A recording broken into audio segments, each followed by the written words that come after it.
एक अविश्वसनीय Bharat. BBC anchor की आंखों देखी सच्चाई, स्थिति आपातकालीन है। जल्दी से कैमरा भारत इंडिया की ओर घुमाओ। ब्रिटेन में बीबीसी के एक लाइव प्रसारण के दौरान हमेशा शांत रहने वाले एंकर रिचर्ड हैरिस अचानक चिल्ला पड़े। एक सामान्य समाचार बुलेटिन में इस तरह की उत्तेजना बिल्कुल असंभव थी। आखिर वह क्या था जिसने इस अनुभवी पत्रकार को इतना विचलित कर दिया? स्क्रीन पर जो दृश्य उभर रहे थे वे ब्रिटेन में शायद ही कभी देखे जा सकते थे। आइए देखते हैं कैमरे ने अतुल्य भारत की कौन सी सच्चाई कैद की थी। भारत को विश्व के सबसे आकर्षक और सांस्कृतिक रूप से समृद्ध देश के रूप में चुने जाने की खबर दुनिया भर में सुर्खियों में थी। यह सम्मान भारत की पर्यटन क्षमता, अतिथि देवो भव की भावना और आधुनिकता के साथ परंपराओं के संगम को दी गई एक वैश्विक स्वीकृति थी।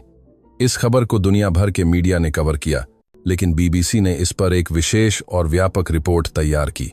बीबीसी के मशहूर एंकर रिचर्ड हैरिस के लिए यह खबर सिर्फ एक बुलेटिन नहीं थी। समाचार पढ़ते समय उनके मुंह से अनायास ही निकल पड़ा, मुझे वहां जाना ही होगा। यह वाक्य उनकी पेशेवर गंभीरता को तोड़ते हुए उनके भीतर छिपे उस बच्चे की तरह था जो किसी रोमांचक यात्रा पर जाने के लिए मचल रहा हो। रिचर्ड ने अपना वादा निभाया। उनके लिए भारत केवल एक समाचार का विषय नहीं, बल्कि एक ऐसा अनुभव था जिसे वह अपनी आंखों से देखना और महसूस करना चाहते थे। तैयारियों के बाद रिचर्ड और उनकी टीम लंदन से लंबी उड़ान भरकर नई दिल्ली के इंदिरा गांधी अंतर्राष्ट्रीय हवाई अड्डे पर उतरी। भारत आते ही रिचर्ड ने अपनी टीम के साथ लाइव कर रिपोर्टिंग शुरू कर दी। उन्होंने इंडिया गेट, कनॉट प्लेस और पुरानी दिल्ली के चांदनी चौक जैसे ऐतिहासिक और व्यस्त इलाकों का दौरा किया। हर जगह भीड़ थी, पर्यटकों और स्थानीय लोगों का हुजूम था और हवा में मसालों और उत्सव की खुशबू थी।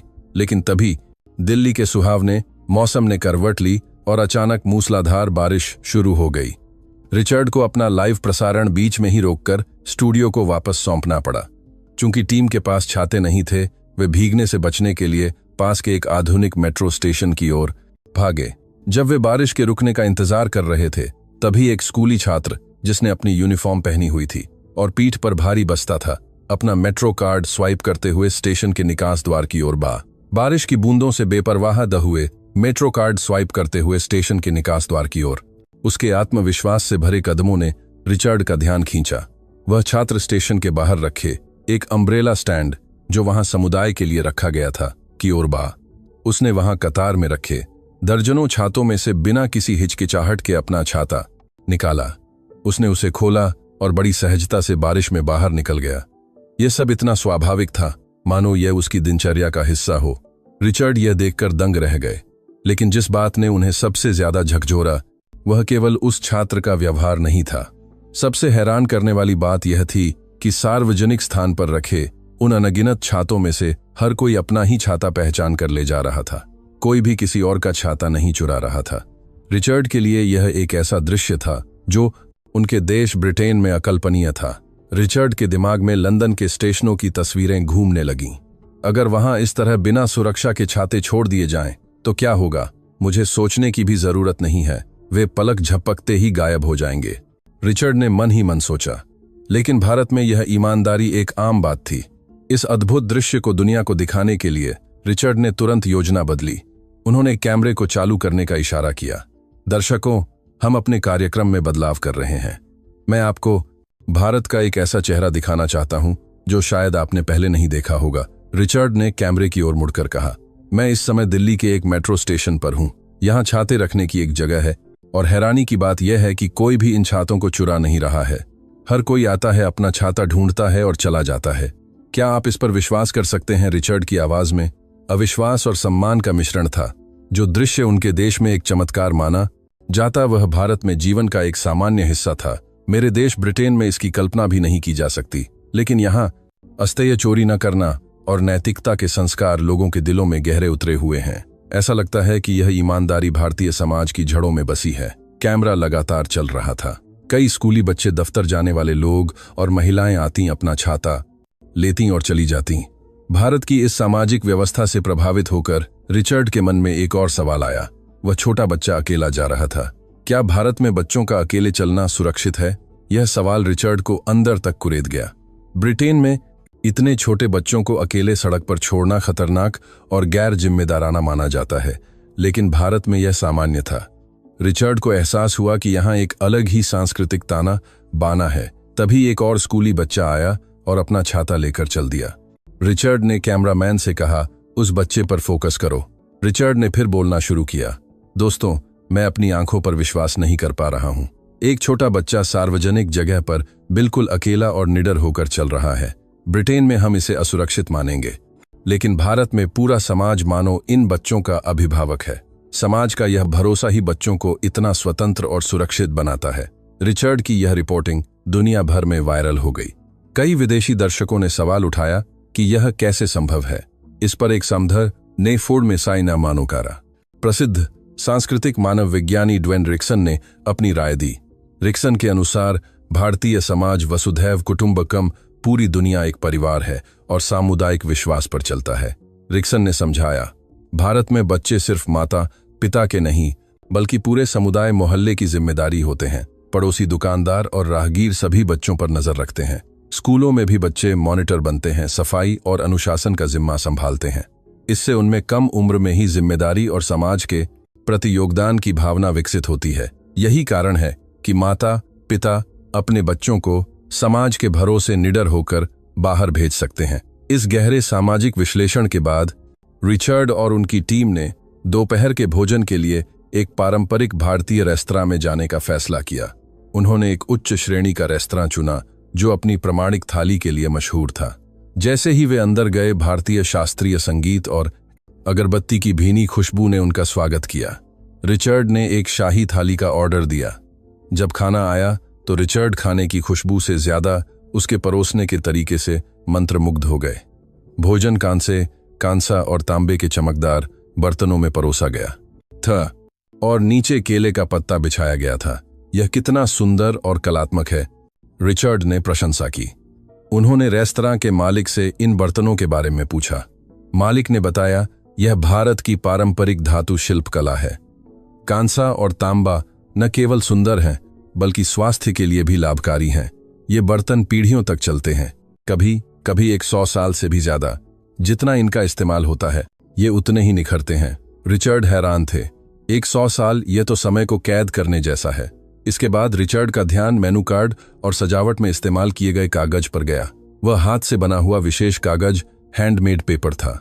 पूछताछ करने पर पता चला कि यह भारत की प्राचीन हस्तनिर्मित कागज कला है, विशेष रूप से राजस्थान के सांगानेर की।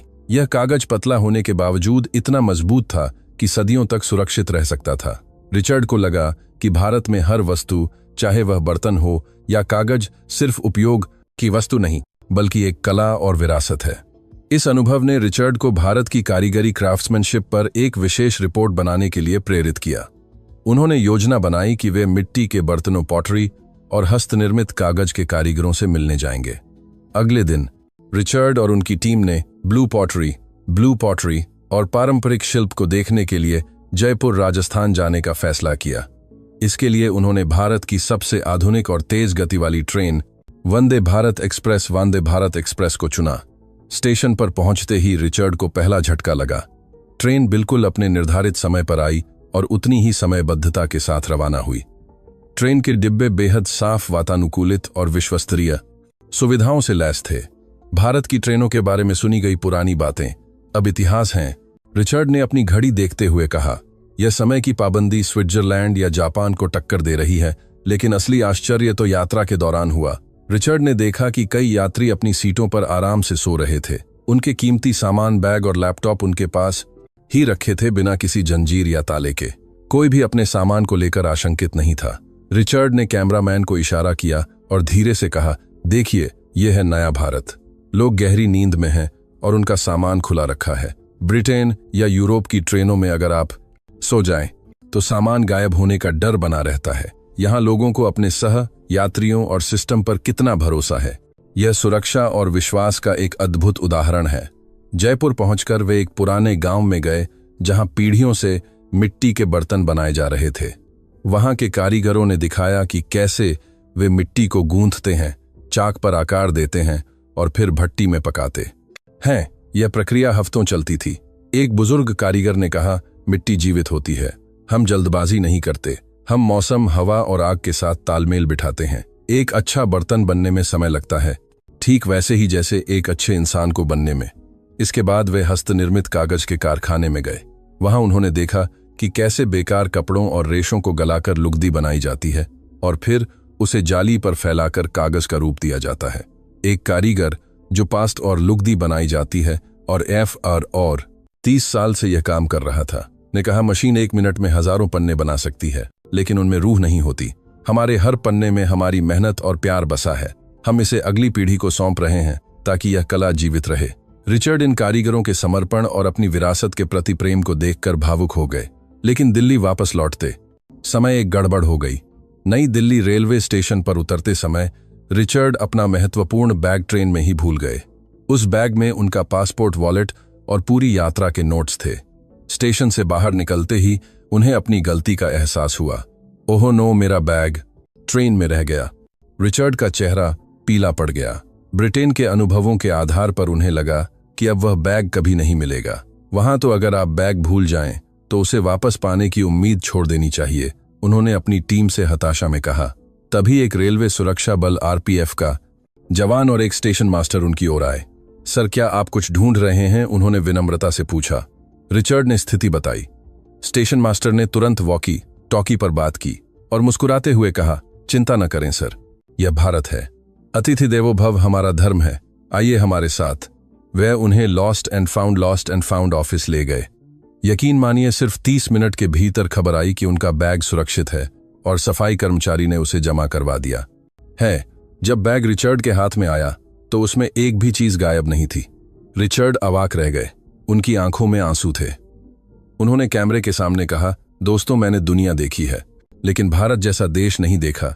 यहाँ की व्यवस्था में ईमानदारी है और लोगों के दिलों में दया। यह सिर्फ किस्मत नहीं थी, यह इस देश का चरित्र है। वापस लंदन लौटकर रिचर्ड ने जो विशेष कार्यक्रम प्रसारित किया, उसने तहलका मचा दिया। भारत की सुरक्षा, बच्चों की आत्मनिर्भरता, कारीगरों की साधना, ट्रेनों की आधुनिकता और सबसे बढ़कर वहां के लोगों की ईमानदारी ने पश्चिमी दुनिया को चौंका दिया। शो के अंत में रिचर्ड ने कहा, भारत सिर्फ एक देश नहीं, एक एहसास है।